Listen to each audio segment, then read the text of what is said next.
Last 3 দিন যাবৎ আমার সাথে সেম একটা ঘটনা রিপিট হইতেছে। Let me share it with you. আমার বাসা থেকে ভার্সিটির দূরত্ব হচ্ছে অলমোস্ট 30 কিলোমিটার এবং আমাকে 18 কিলোমিটার দূরে গিয়ে ভার্সিটির বাসে ওঠা লাগে।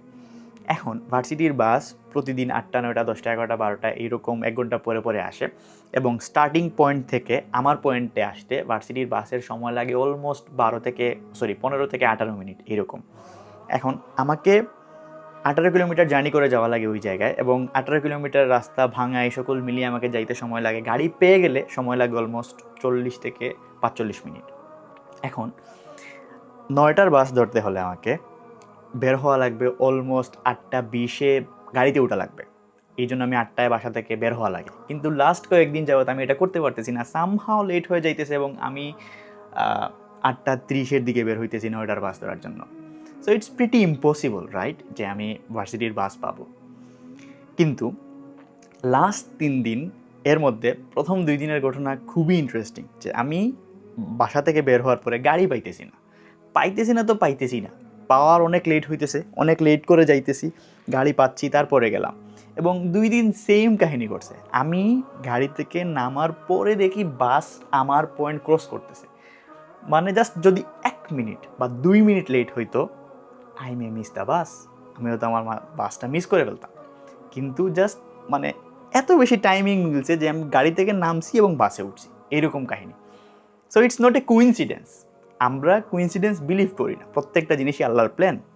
এবং এরপরের দিন আরেকদিন কি হয়েছে, 10টার বাস ধরবো, আমার অলমোস্ট বের হইতে হইতে 10টা 9টা 30-এর মধ্যে 30-এ আমি বের হয়েছি এবং গাড়ি পাইছি অলমোস্ট 9টা 43 43 45 এরকম টাইমে গাড়ি পাইছি। তো আমার পয়েন্টে যাইতে যেতে সময় লাগছে 10টা অলমোস্ট 10টা 27 বাজে তখন। মানে আমি প্রিটি শিওর, আমি ভেরি মাচ শিওর যে আমি আজকে বাস পাবো না। বাট দ্য পয়েন্ট ইজ, আমি যখন যাই গিয়ে দেখি আরও অনেক স্টুডেন্ট সেখানে ওয়েট করতেছে, মানে বাস এখনও যায়নি। এবং আমি ওয়েট করতেছি নিজেও বাসের জন্য তখন, এবং বাস আসলো 10টা 43-এ, লিটারেলি 10টা 43-এ 10টার বাস। দিস ইজ হাউ আমি বাস পাইছিলাম। সো এই ঘটনা, পুরা ঘটনা বলার মানে কারণ হচ্ছে আমি কেমনে বাসা থেকে বের হই। বাসা থেকে বের হওয়ার সময় আমি সর্বোচ্চ চেষ্টা করি যেন বাসা থেকে বের হওয়ার সময় মাইন্ডফুল মনে রেখে বের হওয়া, যে আমি আল্লাহর নামে বের হইতেছি এবং এই দোয়াটা পড়া, বিসমিল্লাহ তাওয়াক্কালতু আলাল্লাহ ওয়ালা হাওলা ওয়ালা কুওয়াতা ইল্লা বিল্লাহ। অর্থ হচ্ছে আমি আল্লাহর নামে বের হলাম এবং আল্লাহর উপর তাওয়াক্কুল করলাম, আমার কোনো সামর্থ্য নেই, আমার কোনো শক্তি নেই গুনাহের কাজ থেকে বাঁচার কিংবা ভালো কাজ করার।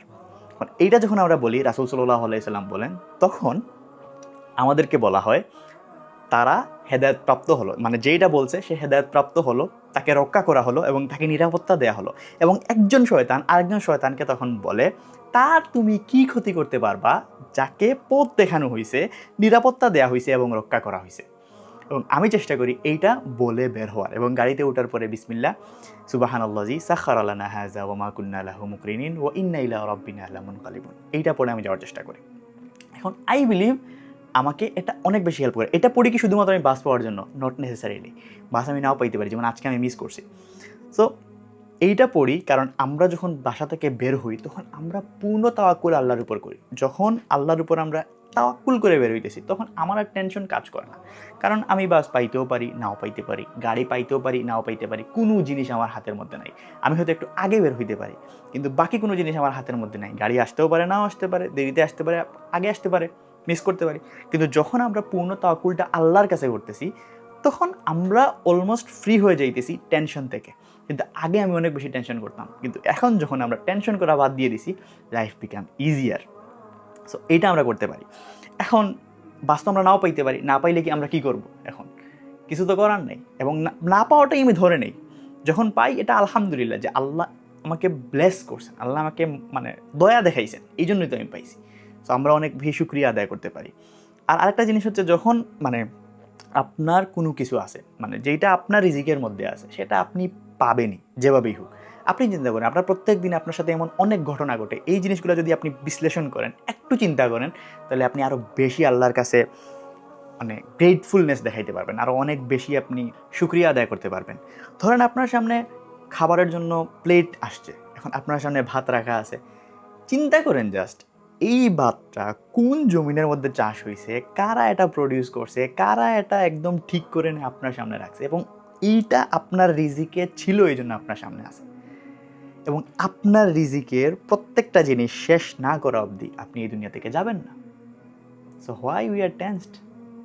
আমার যেটা রিজিকে আছে সেটা আমার জন্য আসবেই, যেভাবেই হোক। এখন আমাদের কাজ করা লাগবে, দ্যাট ডাজেন্ট মিন যে আমরা কাজ করবো না। এইভাবে চিন্তা করলে না আমাদের আমরা অনেক ভালো থাকতে পারবো, আমাদের পিস আমাদের মাইন্ডের মধ্যে চলে আসতে পারবে আর কি। সো এভাবে আমরা চিন্তা করতে পারি। এবং আমরা যখন ঘর থেকে বের হব, অবশ্যই আমরা দোয়াগুলো পড়ে বের হব, যেন আমরা আল্লাহর উপর তাওয়াক্কুল করে বের হইতে পারি। এটা জাস্ট যেন আমরা জাস্ট পড়ার জন্য পড়তেছি এরকম যেন আমরা না করি। এটা যেন বুঝতে পারি, বুঝে পড়তে পারি যে আমরা কীভাবে বের হইতে পারি। বিসমিল্লাহ, আল্লাহর নামে বের হইলাম। তাওয়াক্কালতু আলাল্লাহ, আল্লাহর উপর তাওয়াক্কুল করলাম। ওয়ালা হাওলা ওয়ালা কুওয়াতা ইল্লা বিল্লাহ, আল্লাহ ব্যতীত আমার কোনো শক্তি নেই, সামর্থ্য নেই সওয়াবের কাজ করার কিংবা গুনার কাছ থেকে বেঁচে থাকা। খালাস, আমি এটা পড়ে বের হলাম এবং আল্লাহর উপর তাওয়াক্কুল করেই বের হলাম। এবং গাড়িতে উঠলে অবশ্যই এটাও পড়া, বিসমিল্লাহ সুবহানাল্লাযী সাখখারা লানা হাযা ওয়া মা কুন্না লাহু মুকরিনিন ওয়া ইন্না ইলা রাব্বিনা লামুনকালিবুন। নেক্সট টাইম আপনি যখন বের হবেন অবশ্যই এটা পড়ে বের হবেন। আল্লাহ আপনার রাস্তা সহজ করে দিবে এবং আপনার জন্য খায়ের অবশ্যই থাকবে, যেটা রাসূল সাল্লাল্লাহু আলাইহি ওয়াসাল্লাম হাদিসে বলছেন। আসসালামু আলাইকুম ওয়া রাহমাতুল্লাহ।